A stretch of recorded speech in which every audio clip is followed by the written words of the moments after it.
What's up, everybody? I gotta talk to you a little bit about side quests in Kingdom Come Deliverance 2 because, oh my god, I feel like this game has done side quests better than just about any other game I've ever played. I've played a ton of RPGs, and when we come across games that have really cool side quests, I like to say, hey, let's look at this. Like, I feel like God of War Ragnarok both did side quests very well in the sense that each side quest you did, it felt like it was an epic adventure. Baldur's Gate 3 did side quests very well.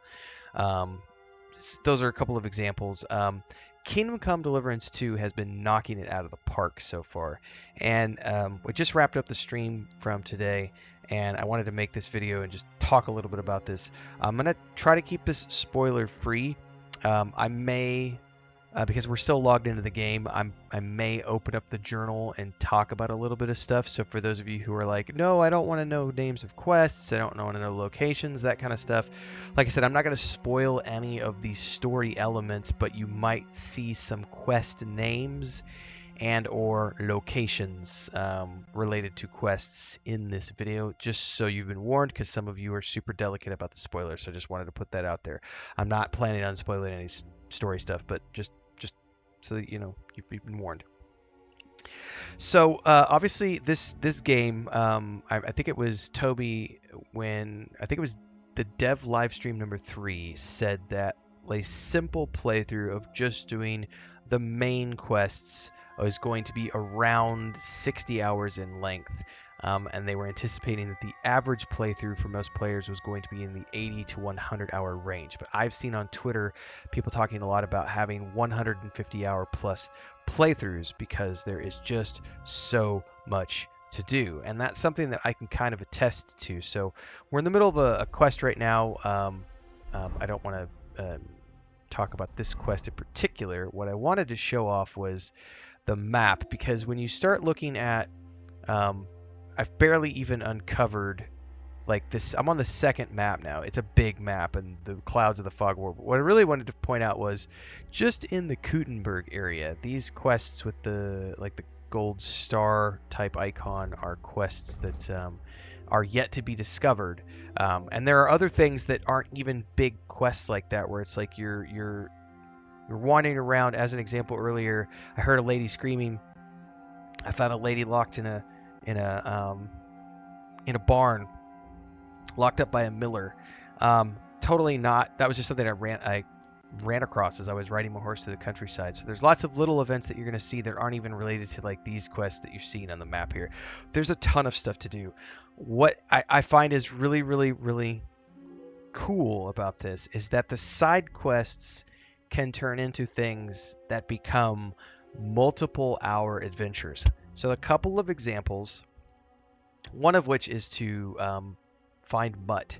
This happens very early on in the game. If you choose to focus on that, I did. That quest, if you don't know anything about it and you're doing it for the first time, and you're going and finding all the clues and going around the map looking at all the places, it took me around 5 or 6 hours. I would have to go back and look at the actual stream time. It was 5 or 6 hours split. It was split into 2 sessions to find Mutt. That was a big quest. Most recently, though, we did this quest related to basically there was and I'm trying not to spoil anything by saying this. There's a murder mystery that you get to work on. You basically get to play Private Eye and you get to play a detective in Kutenberg to help solve some murders. And you're working alongside other people for that quest, and you're doing lots of investigations and everything else. That also turned into like a almost 5 hour quest of just wandering around, researching, talking to people. There was one section actually where there was so much dialogue going on that Henry kind of joked about how my jaw is starting to hurt from all the talking we're doing, and it was just kind of amusing because it was like, dude, yeah, you guys have been talking for like 30 minutes. But it's, all crucial part of the storyline. And that's kind of something where I think this game, more than any other game I've played in recent years, does a really good job of blending the line between main quests and side quests, because a lot of the side quests are big and epic, and are so big and so epic that they feel like they are main quest lines in and of themselves, even though they are marked as side quests. There's also tasks, which are something different. And tasks I have found are usually like less intense. They can be done in maybe 15 to 30 minutes. Some of them are longer than that, but things are pretty clearly marked between main quests and side quests. And because there are so many ways to do the quests, it's like it's really open-ended in how you choose to do things. So because my Henry is primarily focused on speech, and he's also has a pretty decent amount of stealth, um, and I've taken stealth perks, I'm able to kind of focus on that. But I'm not heavily combat oriented, but I can do some combat. Like I said, I've been trying to build like a Robin Hood character or an Aragorn type character who's kind of like a scout who's good with a longbow, a longsword, and getting in and out of places.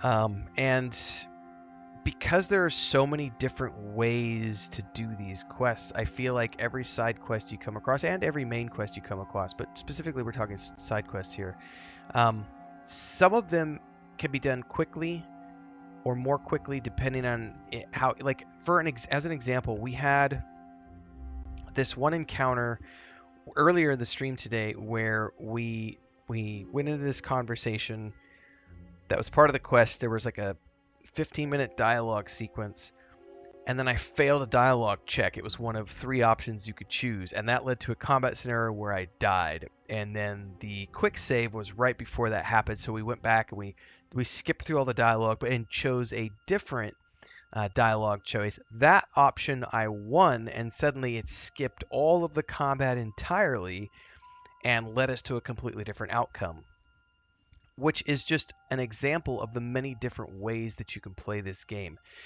Some cases you're going to be going in guns blazing, and swords drawn. Quick commercial break, everyone, to celebrate and give thanks to all of these amazing people who keep me on the air full time. Really appreciate the support. All you got to do is join as a member. You get access to private videos. You can also do super thanks on any upload or super chats and stickers on any live stream or premiere you see. And beyond that, don't forget we're multi-streaming over on Twitch now, so you can support over there as well. Thanks so much to everybody. Let's get back to the video at hand. And combat might be a viable option. In other cases, you might be sneaking around. In other cases, you might be talking to people. And because all of the quests are so open-ended, you really do have the flexibility of doing things how you want. But what's just really impressive to me is the amount of detail that went into all the side quests. Because this is man hours. It's motion capture. It's motion performance capture. It's the music. It's the dialogue and the writing and all of the performance capture and voice acting that has to be done. It's all of the art teams and the assets that have to be created for these side quests, the outfits for the characters, the locations that you're going to, and especially knowing that this game was produced on a fraction of a budget that these other blockbuster games from AAA companies are made on. We were talking about this the other day where the budget for this game is reportedly around 41 million US dollars, and they recouped that with day one sales, right? And you look at other games from AAA companies where it costs 250, 300 million dollars, 400 million dollars for games that are not nearly as big and where the side quests aren't nearly as involved as they are here.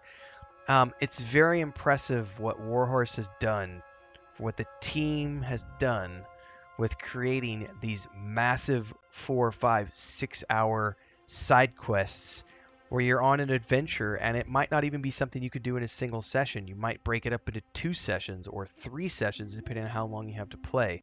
There are not very many games that can do this, and I think it's a testament to a company that, much like what Larian did, a couple years back with Baldur's Gate 3, put the gameplay first. They put the game ahead of everything and said, here's a game, no microtransactions, nothing else. It's just a massive, sprawling game with massive side quests, massive amounts of content in the main quest. Go forth and live the life of Henry and have a lot of different adventures, and everything else is icing on the cake. And I, for one, chef's kiss. I'm loving every minute of it. And I did not go into this game wanting to do a completionist journey. I was like, I'm just going to do a normal playthrough, and whatever I get is whatever I get. I now have changed my mind on that, and I'm very much interested in trying to do a completionist journey because I just don't want to leave anything on the table. There's just too many really amazing quests to look at and see and explore and experience. So, love to hear your thoughts. Drop them down below. Like, subscribe, hit the bell icon so you never miss an update. Daily streams at 6 a.m. on YouTube and Twitch Central Time. And I'll see everybody in the next one. Don't forget to play a lot of games. Check out all the past content and what we've got coming up in the future. See you next time, everybody. Happy gaming.